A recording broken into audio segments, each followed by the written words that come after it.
Hey, welcome to The Melancholy Guy, a companion podcast to my Tumblr blog, The Melancholy Guy, daring to be black, open, and free. The adventures of a divorced, open, polyamorous, African American male. I am The Melancholy Guy, Calvin, or CPJR if you know me. And today, I definitely believe that change I must or die I will. Hey, welcome to the 27th episode of the Melancholy Guy podcast. Like I said, this is a companion podcast to my Tumblr blog, The Melancholy Guy. That's found at themelancholyguy.tumblr.com. So let's get into it today. I'm actually recording on time. It's great to be here again and bringing you this podcast. I can't wait to do it every week. I'm excited about it because it's interesting to me. It's like my it's my outlet. It's my the way that I get to look at my life, look back at my past, and see where I'm going to go. So this week I'm going to talk about something interesting. I think I said last week I'm going to get into single women and unicorns. So I'm going to go back into swinging again, which is where I'm at in my blog, and we're going to talk about unicorns, the single by babe. I know. And next week we'll go into like more of what it's like to be in that situation, and we'll also talk about.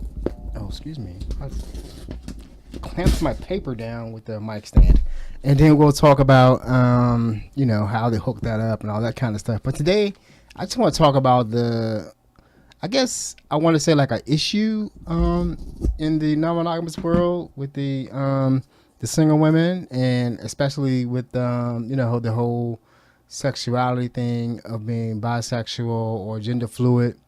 I just want to talk about it from my point of view, from what I've seen from the beginning. But first, I want to talk about the format of the podcast. So basically, the podcast is broken up into three sections: past blog, present life, and then future recovery. Today and for the past, we're gonna go back into the blog. I'm gonna read actually two entries. One entry is going to be about single women, of course. That's what we're talking about today. And then for the present, I want to talk about some current affairs, some issues that are in the news today. Because I think I want to, and it's my podcast. So I'll tell you what that's going to be about, and then of course I'm going to talk about the future, which is going to be about my recovery and how that's going. Still clean, still sober, and we're going to talk about what's going on with my hunt for a job and things like that. So I'm gonna go into the blog, and I'm going to read. And the reason that I chose these, so let's talk about what we've been talking about, right? We talked about hotel dates last week and how to hook those up. And I talked about a time that I thought I felt jealousy, but it actually was another issue. So basically, if you're doing hotel dates, remember, just keep control of it. If you're setting up parties, keep control of it, because it's yours. You have the vision. You have, you have control of it. Don't give it up. So if you do, it's going to get messy because these are adults. We're all adults. And so basically, don't let people try to change your vision. And then I think before that, we went into, I don't know. I guess I should do a better job of summarizing this, but I do have it all written down. Before that, we went into, we did a recap show. We talked about what was going on. We talked about building community, verifications, how important it is to keep a good reputation if you're going to stay in the swinging community. We talked about um, hmm, dating, first date. I don't know. Okay, I need to do a better job. Episode 22. I think we talked about some consent issues, and of course, I went into swinging 101. So right now, continuing along, I think I want to just go into because I was reading the blog and I left out some things about some of the single women that we dated or were involved with while we were swinging. Um, I think I wrote a couple entries about them, but they were late in 2012, almost in 2013. And in the beginning, like I've been reading the blog, and I can't tell when exactly we actually were involved with some of these women and kind of how it happened. But I just want to talk about, well, first I'm going to read the entries. So the entries that I'm going to read are from February 27th of 2012 and then April 4th of 2012. They're very short. I think I was just making note, and actually there is like a community on Tumblr, non-monogamous polyamorous community, and I think I was just like keeping them up to date with some of these really short entries. And the entry from 2012 reads, "Oh snap! Did I really just make a connection with a poly gal on OkCupid? Taking it slow and easy with the IM and text messaging or texting, completely by surprise. I guess I made her smile somehow. Now I'm just waiting until tomorrow morning to see if I get a good morning message. Here we go again. Of course, every time I make a connection, I'm all like, this is going to be an adventure, and the NRE starts and all that kind of stuff. So the next entry I'm going to read, because I'm going to go right into this one because I think they are related. They're related to each other. Is from April 4th, 2012, and it's entitled "Wow." So if anyone remembers that I made a connection with Polygal on OkCupid back in February, okay, it's the same woman, and I'm going to talk about her a little bit. We have been text and chatting ever since then, and actually talked on the phone for the first time yesterday and started to synchronize our calendars. Well, now we actually are meeting for drinks tonight. I did go on a date that night. All right, so what's significant about this is, now this is a single woman that only I was involved with. I had, like I said, I met her on OkCupid. She was a white woman into paganism, which I have no problem with that. Paganism is an earth religion. And she was cool. What was her name? I can't remember. Her name was something with a G, but I can't remember. Anyway, we only went on one date because I don't know. She was white. We connected online. We actually had a good rapport, like texting back and forth. But when we actually met, she was cute. When we actually went, I think we were looking for different things. I think she was actually looking for a quad situation. She thought we were more swingerish, and we would be able to actually double date with my ex-wife involved. That came out on the date. And me, I just couldn't relax. There was just something about, this was like my first date. I'm trying to, because I'm sorry. I'm trying to put the dates into context. Like, if I say my first date on April 4th of 2012, and a lot of these things I've been talking about lately all happened in February. I'm trying to, and this is my first date. Probably my first date alone, not with my ex-wife there also. But anyway, it was my first date, poly date at that. So it was not focused around an event or hooking up or sex or anything like that. It was just us just trying to get to know each other and establish a relationship. And I couldn't relax. I guess I had been married at this time since like 2007. So I've been married for 5 years. I was just meeting somebody I've never met before, and I just couldn't relax. It just wasn't that actual connection there. And so that was it. That was our last date. And actually I had to drive all the way up into Baltimore to meet her. And we met in some bar that was like some parts of Maryland are kind of redneck, so it's kind of rednecky bar outside of Baltimore, but it was cool.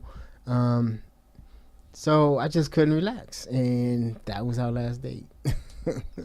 So it was interesting. So the reason I said that's interesting, so I was just saying that you can see while even while in the midst of swinging and going through everything like that, I was still, trying to make those polyamorous connections. Like for me, it was more than just about the sex. Always, it was never just about hooking up and having sex. So the reason I say that, it was interesting. So anyway, it's interesting to me. I don't know if it's interesting to you. So the reason that I read those two, because it dealt with a single woman, and she was not bisexual by any means, because I think she had basically said that she was thinking that she was trying to find someone for her husband because he didn't date, and she thought that we would be more open to fun times and hanging out and stuff like that. Oh wow! I'm just thinking about the interracial thing. I think, was she fetishizing us?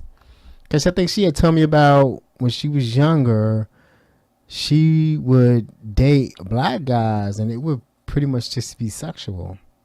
So maybe that was it. And I guess me, I'm like, when I hang out, coming out there, I wasn't like, I'm trying to get with you because you're white. I wasn't, what I'm saying, fetishizing her because she was white, or I just wanted to have sex with a white woman, because I grew up around, a pretty diverse neighborhood, and I actually, dated white girls when I was in school. So it kind of, when I'm thinking, looking back on it, I'm wondering, was there some fetishization? Was there some just unspoken things that she was looking for, and it wasn't really like a poly hookup?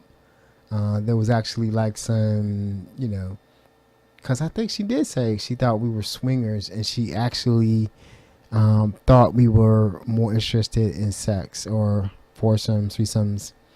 Because I don't know if I definitely would have told her that that's what we were doing, because that's what we were doing.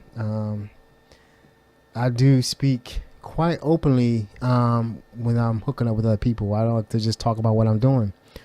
So anyway, so I read that to just show you the difference of, when you're dating polyamorously and when you're dating as a swinger or trying to do a meetup as a swinger, because things move a lot faster when you're a swinger. So I just want to talk about the whole thing about, so when we first got into swinging, it was actually on a lark. The first thing we actually wanted to do was, have a threesome. That was basically the first thing. We wanted to have a threesome. Like I said, my ex-wife wanted to, explore some of her sexual curiosities, sort of like bring in a woman and see what happens type of thing, before she reached a certain age. And that's how it started. So we were looking for someone who was bisexual to join us for just an experience, nothing more than that. So when we got to looking for that, we actually noticed how it was actually going to be easier to, find a couple who maybe had a wife or a girlfriend who was actually looking for the same thing. So early on in, this whole, getting involved in non-monogamy, for me, I had already started working on that. I think women have maybe not. So let me just talk about me. So I never had the issue with the one penis policy. I never had the issue of worrying about or being overly concerned about, seeing my wife with another man, or seeing my partner with another man, or any of that stuff. It never bothered me. Should I say no? I could say that I had to work on it not bothering me. I had to, do the internal work. We always say self work. I had to do the self work of, thinking through what I was feeling in it, what I was going to feel, and what I was going to think. Like, you know what I mean? Like, I'm seeing this, my partner with another man.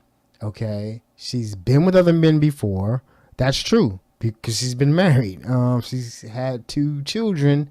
So she's had sex without me before. Right. Okay. So that's not an issue. Probably. So they're not thinking like, it was probably good sex. You know what I'm saying? It was probably good sex.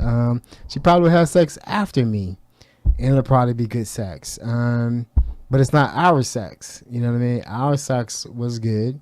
It was spiritual. It met our needs. We talked about it. It was open. We were GGG. Good, giving, and game. Dan Savage's quote. It was ours. So I wasn't worrying about if she had sex with someone else and it was good, it would be theirs. And just because she had good sex with anyone else doesn't mean that she's gonna just leave our relationship, because our relationship is more than just sex.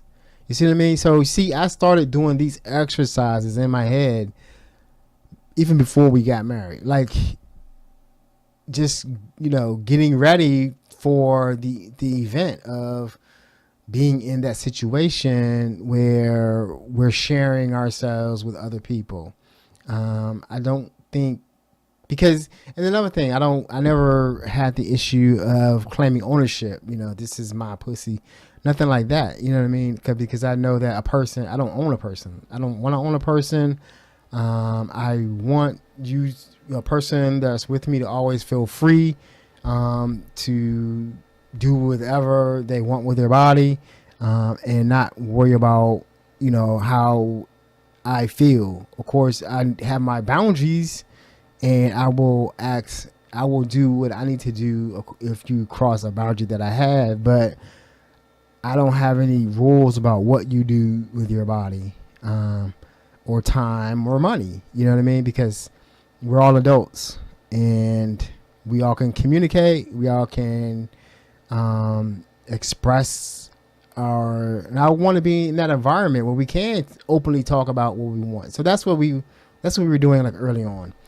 And the reason I say that is because, so when we first got into swinging, I didn't actually like go into it wanting to be with, I didn't go into it wanting threesomes or anything like that, or any type of thing where I just knew I had to have 2 women or only be with 2 women, or had an issue with being in a room with another man or anything like that. So that was never part of our story. But when we get into the swinging world, you start to see that more and more. You don't really see it as much in the swinging world as you do in the monogamous world, because there aren't the thing with couples, you know what I'm saying? Because everybody's pretty open. You're going to be in a room with, people who are partnered, not partnered. You be in there with single women, single men. So it's a looser environment, except it was totally different when we got into, ethical non-monogamy, or when I got into it, and left swinging. So when we started, so basically I was doing all the work, looking up for partners and stuff like that. And I guess when I was on the boards, I started noticing, single women looking for couples. Boom.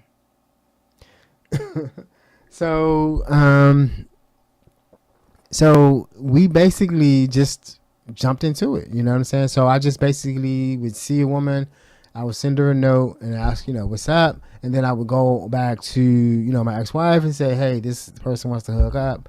What do you think? And then y'all talk, y'all get it, like I tell guys, chill out, let the women connect, relax. Now, some of the women that we hooked up with were younger than us. Like, they're in their 20s, 30s, like that. And they were not polyamorous. They just hung out in the swinger world.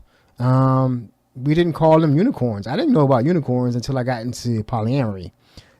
They were like, didn't call them unicorn. They were just women, single women that were in the community. They're like hanging out with couples. period. Or they would actually either go to the club by themselves, go to parties by themselves. They would just be in the community, and they would be with either single men or show up at the party, hook up with who they want to hook up with. I told you about Sarah, and you'll hear more about her later. But like I said, we just met women, and then so it's actually the first woman that we met she was in her 20s, I think, and it went fast. Like, I'm not gonna really talk about it. Okay, so I'll talk about it next week. How I'm gonna talk about threesomes and setting that up and how that all works next week. But it went fast. So the thing is, I'm gonna bring you up a little bit. But I'm gonna bring you up in the story because I want to talk about the issue of unicorns. Because, like I said, I didn't hear about the word unicorns until we got into the swinger world. Polyamory world, and then I think we got into polyamory, or I got into polyamory worlds when I started seeing the couples that were specifically looking for, and I heard the word complete us, or to join us, or to complete us part kills me, or to be part of our family, or be our queen, or something like that. Actually, in the swinger world, you did actually see like couples that had a third. You know what I'm saying?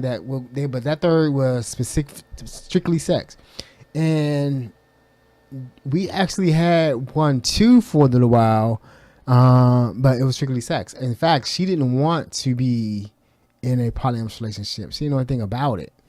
She was like, I'm cool until I find mine. I actually had this conversation with her because I was falling for her, and I'll talk about that later. And because we actually communicated, her and my ex didn't actually communicate that often. So me and her would pretty much talk every day, and she was younger. She was in her 20s, from Baltimore, and I think that me talking to her, that was learning more and more what polyamory was, and how some people just weren't built for that. You know what I'm saying? They're more built for swinging.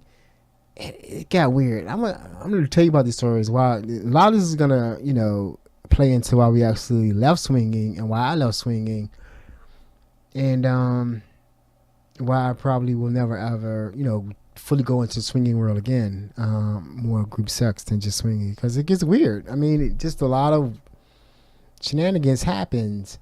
So I want to get more on. I'm trying to get around to the issue of unicorns and the single by babe. So like I said, it wasn't until I got fully into polyamory that I saw the couples looking for the single woman to join them in their relationship, and I always said like that the triad to me right now, and this is to me talking about the state of polyamory, one of my rants, and how polyamory is now being more normalized, is that I see that triads. I think you see more people when they see polyamory, they see triads. They see two women, one guy.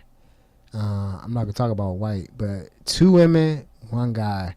Triads. That's what you see, and it's interesting that podcast that I listen to, my favorite podcast, In Whole Uprising. I'm a fan of theirs and real supporter of theirs too. They reached out to me. They were looking for some people to, be on their podcast, because I know they wanted to do an episode on non-monogamy, and they asked me for a triad. Do I know someone in a triad? As if a triad was polyamory or is polyamory. And I think that it's just being normalized around that. And the reason that it's being normalized around that is because of male homophobia and women, or the accepted gender fluidity of women. Here's the thing, right? Here's the thing as I see it. Women can come out and be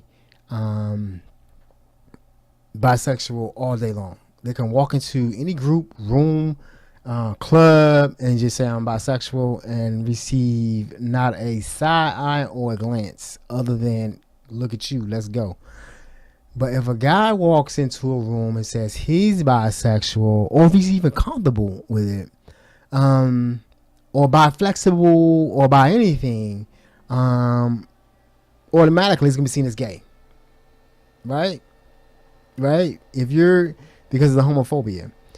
So here's one thing I saw in the swinger world is basically you would have bi guys be cut out, right? Of being able to come to parties and stuff like that, because you have guys specifically saying no bi guys. I don't want any bi guys around me. Or if a guy stated that he was bisexual, they wouldn't play with him if you were a straight guy, because for some reason men think that if you're in the room with the bi guy, that you may be bi.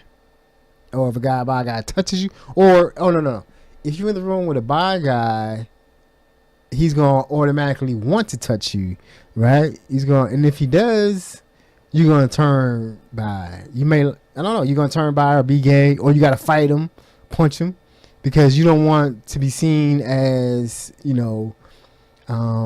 as liking anything that's bisexual or gay.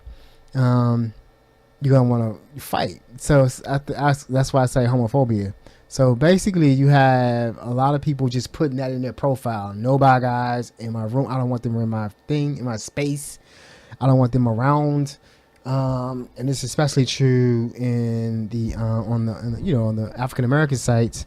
I think on some of the podcasts, Life on the Swing Set, one of the principal hosts on that show, he is bisexual. So it's more and more it's been accepted in that world, but on the black sites, no, it's not. The homophobia is riding high, and it's interesting to me also.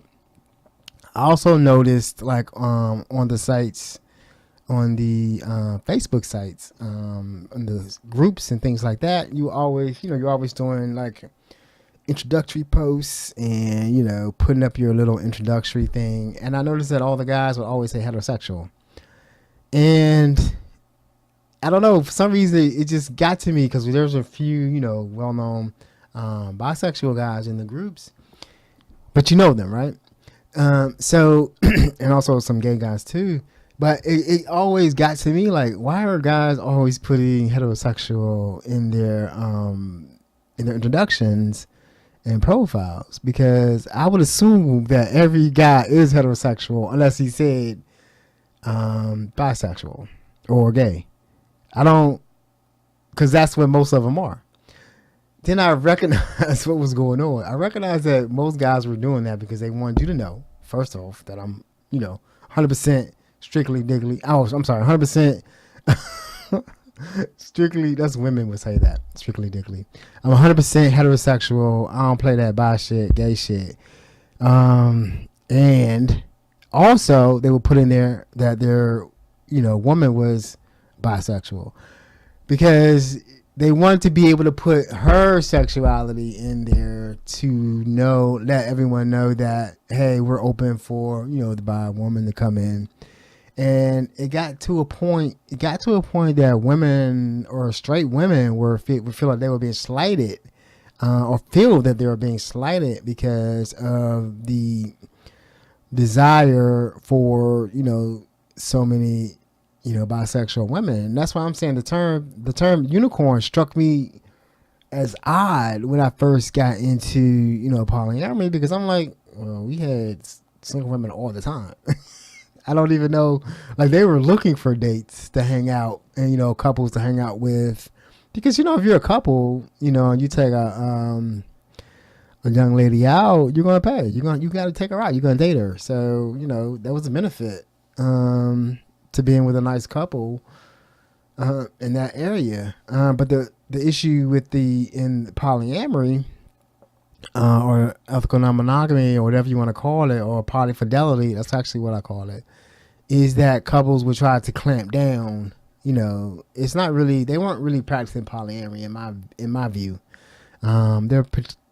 They're actually it's actually polyfidelity, ethical non-monogamy, or monogamish, or monogamy plus one, something like that, because they're looking for their one to complete them. The one person to complete you is not polyamory. Polyamory, the simplest definition, as I always say, is many loves. If you're looking to have anything else outside or around many loves, is not, in my view, polyamory. It's could be polyfidelity. There's nothing wrong with being polyfidelitous. There's nothing wrong for knowing this is the set number I want, and then going for that. You might find someone else, and then you would have single women that were, looking for the couple and all that kind of stuff. So the problem that I have seen in these groups is the abuse.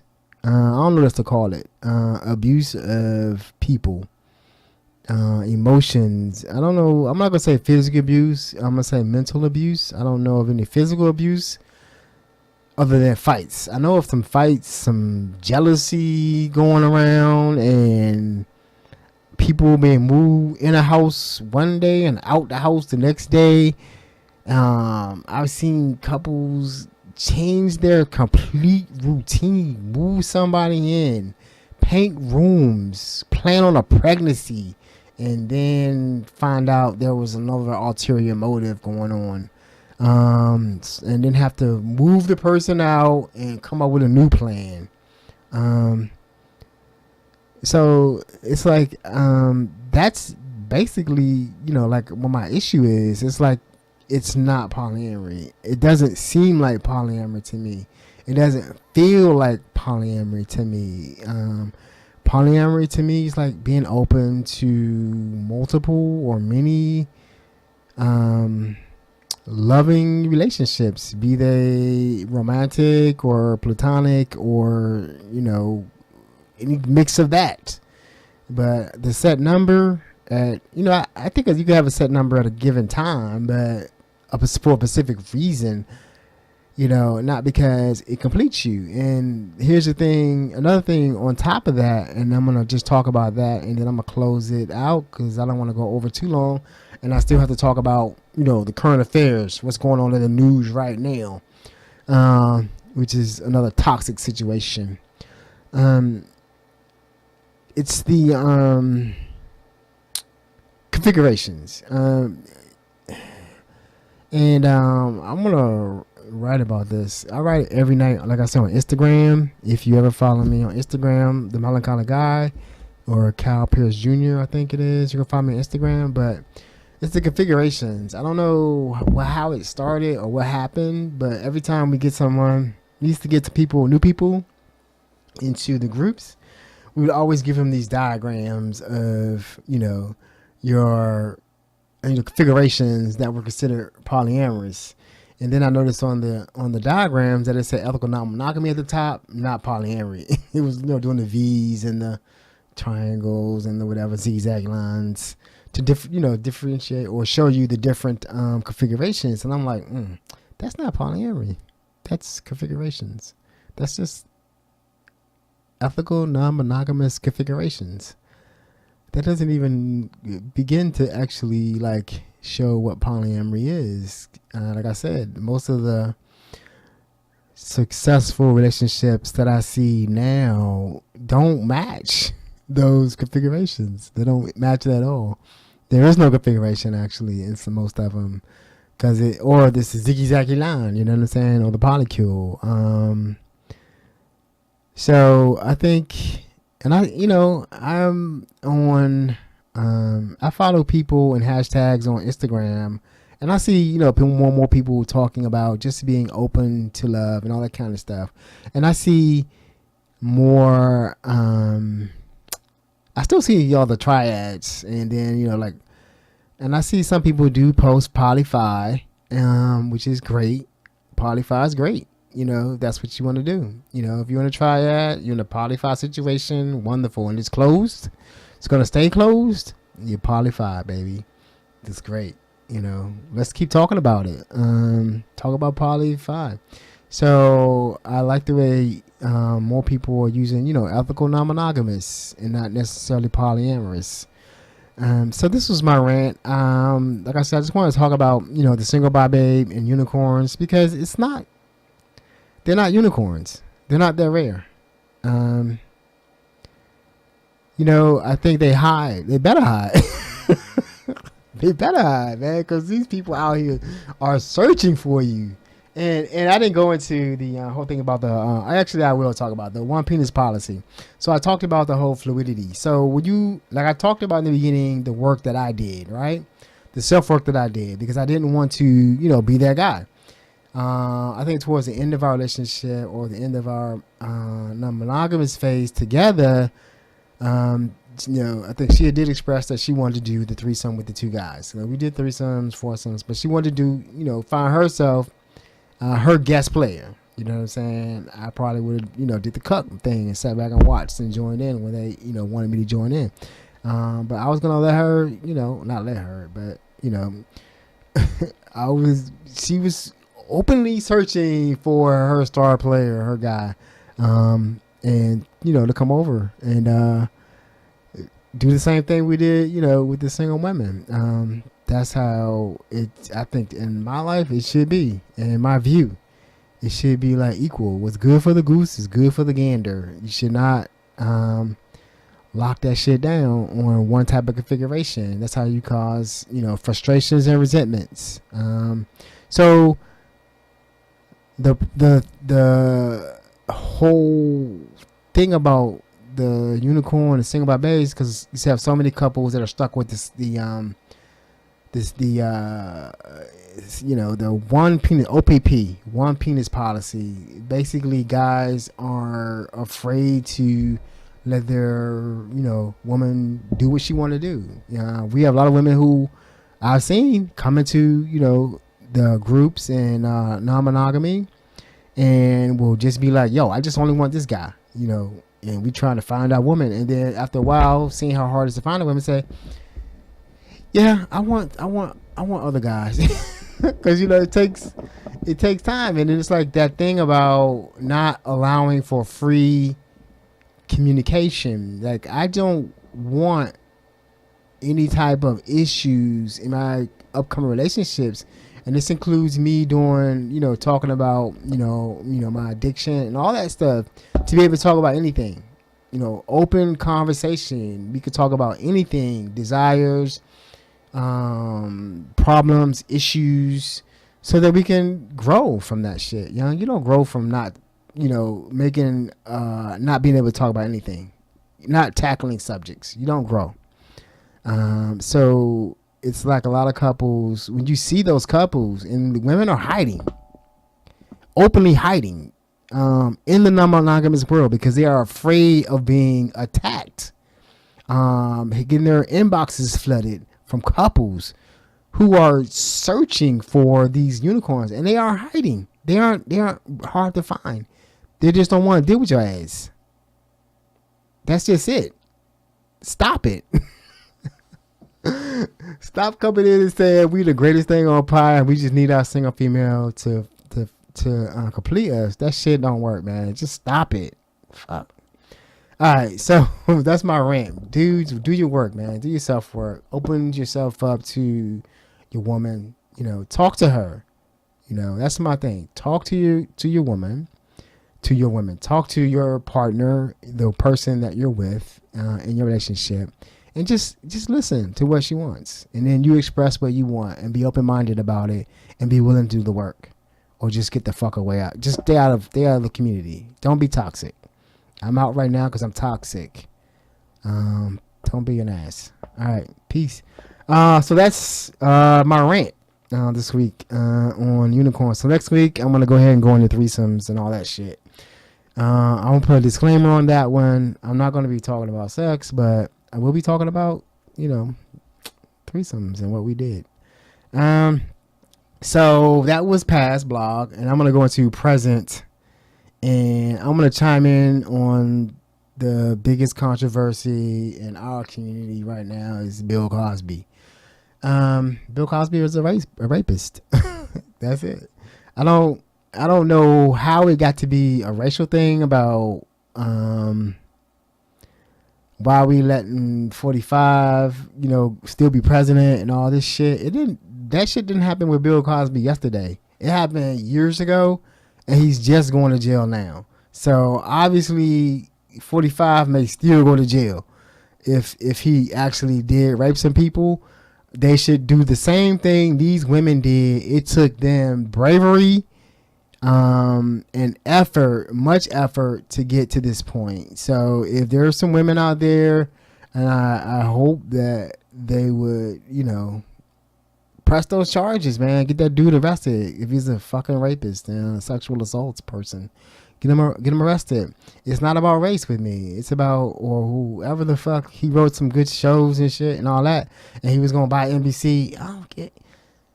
Dude raped women. Women said that they were raped. What the fuck, man?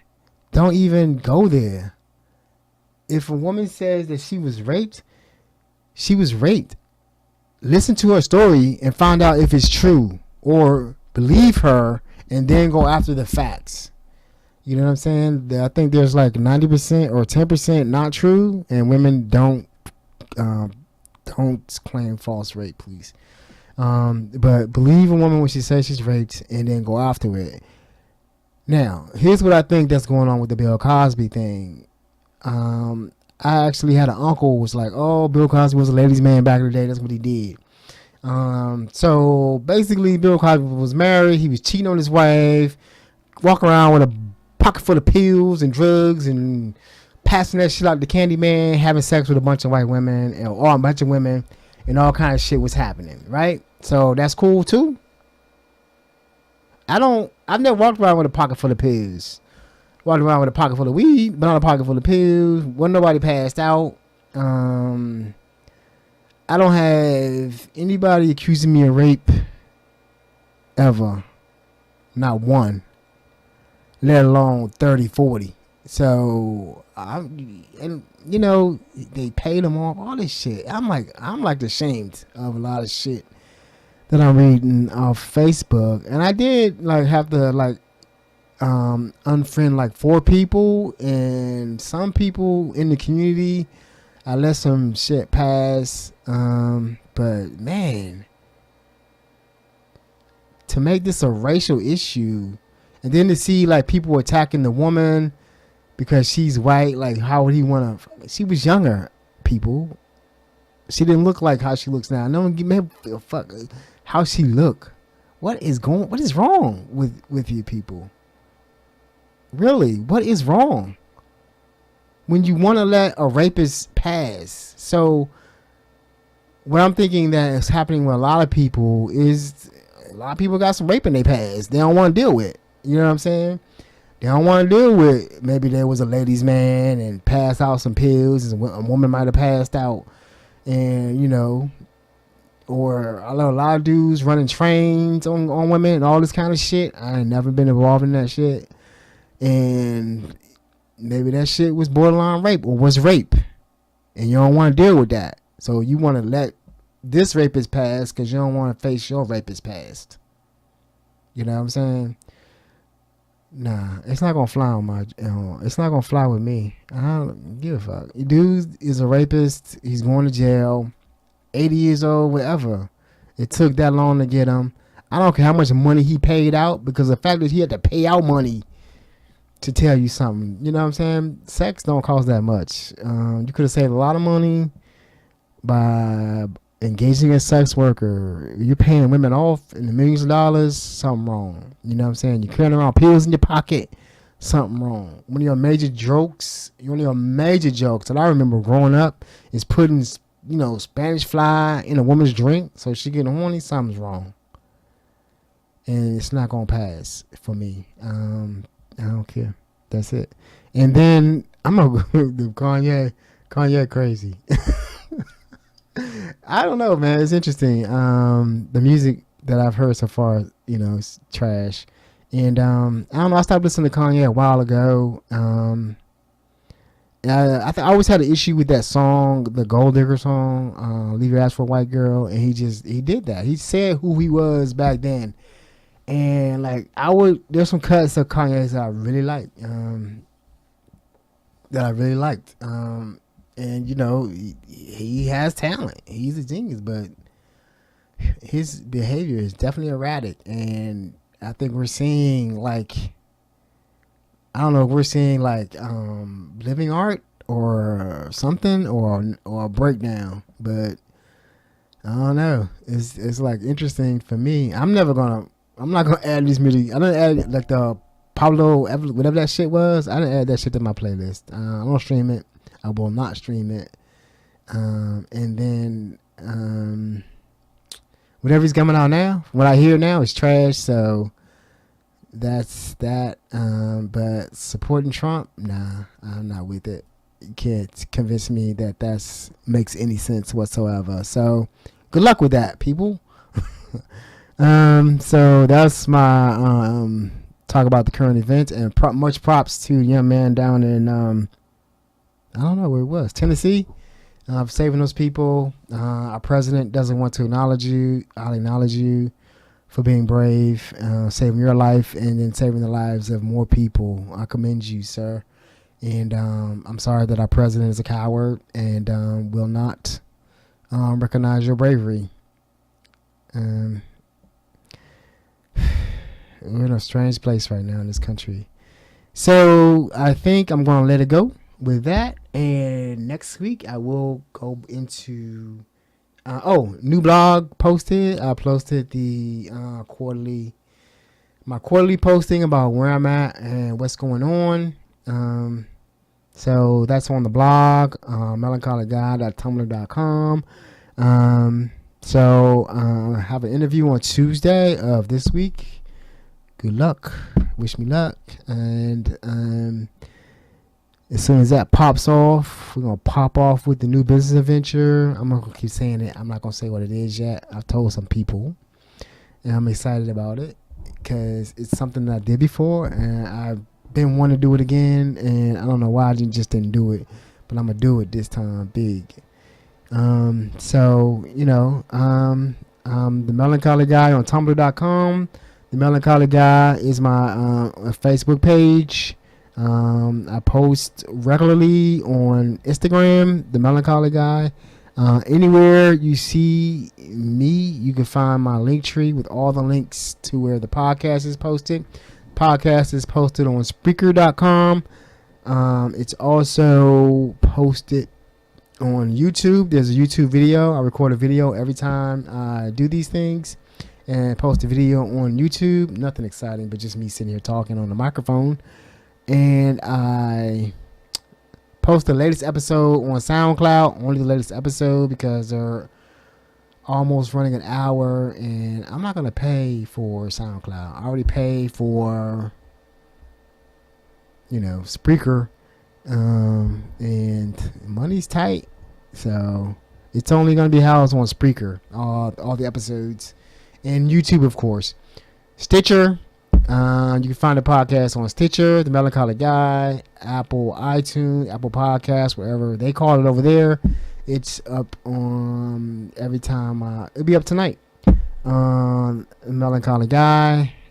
And thanks for listening. If you listen, I appreciate you.